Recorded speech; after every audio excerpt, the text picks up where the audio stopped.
Welcome to Agenda Edina, a program summarizing the actions taken at City Hall that affect you most. I'm your host, Dorothea Marty. The city has a $144 million consolidated budget for 2023.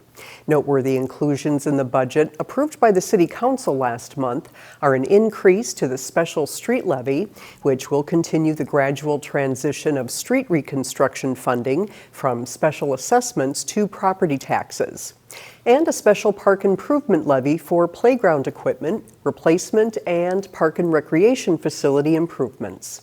Other highlights of the budget include increase in personnel budgets to attract and retain employees, playground replacements at Todd, Walnut Ridge, and Strockhour Parks, new staff in the fire and police departments, Fire Station 2 planning, proactive sidewalk maintenance inspections, an increase in street sweeping frequency and quality, and improved service levels for commercial assessing.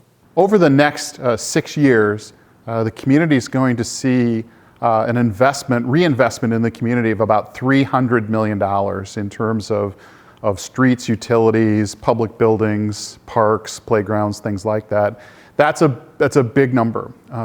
That starts next year for us. It's a combination of sales taxes and property taxes and other kinds of revenue sources, but that's the biggest feature in our budget for 2023 is this new dedication to reinvestment in the community.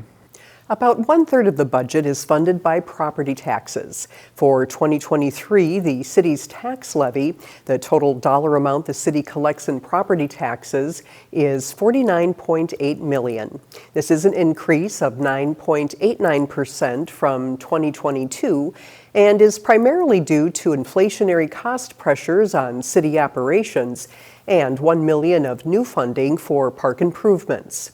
Still, McAndrews says this is in line and slightly below the 10.1% average increase being proposed by other cities in Hennepin County. A historic limestone bridge spanning Minnehaha Creek is in need of major repairs or replacement after supporting traffic for more than 85 years. The Wooddale Avenue Bridge is still considered safe to use, but rust and the elements have taken a visible toll. Before it's rehabilitated or demolished, the public has a say in what will go in its place. Edina TV shows us why time is not on the side of this Edina Heritage landmark property. When the Wooddale Avenue Bridge was built in 1937, it was the middle of the Great Depression, and the federal government wanted people working again. And so they hired people off the street. They did not have experienced masons doing this. The bridge today, just peeling away, is literally falling apart. Stones can be put back in place, but this bridge on the east end of Utley Park is also battling rust. But in order to rehab that bottom plate, we'd have to expose the entire plate and replace it. So imagine taking off the street level, the street pavement. Director of Engineering Chad Milner would like to see a new, wider bridge built that can accommodate bicycles and pedestrians while meeting modern safety standards. When you look at the railings, doesn't meet current crash ratings for vehicles. Because the bridge is designated a heritage landmark and is on the National Register of Historic Places, the city is looking for feedback from residents. You know, if they have any ideas for preserving it, great, I'd love to hear them. But also if they have ideas for what the new design should look like. The city has proposed something that I think is very complimentary, but you know, there's always other opinions on that. And also mitigation. When a historic structure is removed, you have to mitigate for it. So do we want to do interpretation? What other kinds of things could we do? The original limestone was designed to match the look of St. Stephen's nearby. As a bicyclist, I can tell you that biking over that is terrifying. It's not wide enough for bikes. I really hate to see a historic bridge go. This one is the kind of bridge that's a pretty good candidate for replacement, I hate to say. Whatever the future holds for this bridge, citizens will have their say. I'm Dan Carpenter for Edina TV. To submit your comments by January 10th, visit bettertogetheredina.org. Once plans are approved by the State Historic Preservation Office, construction could begin as early as 2024.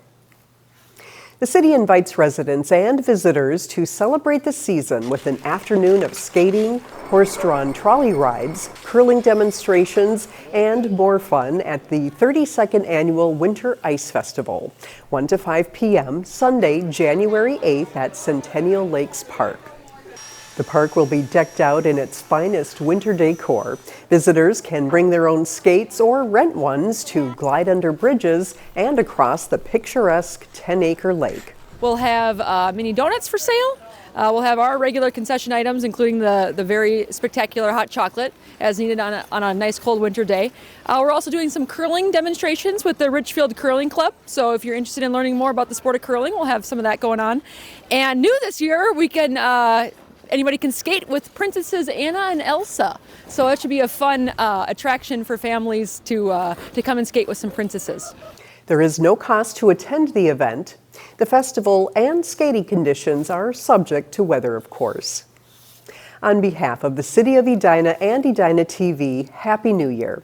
Thank you for watching this episode of Agenda Edina. I'm your host, Dorothea Marty.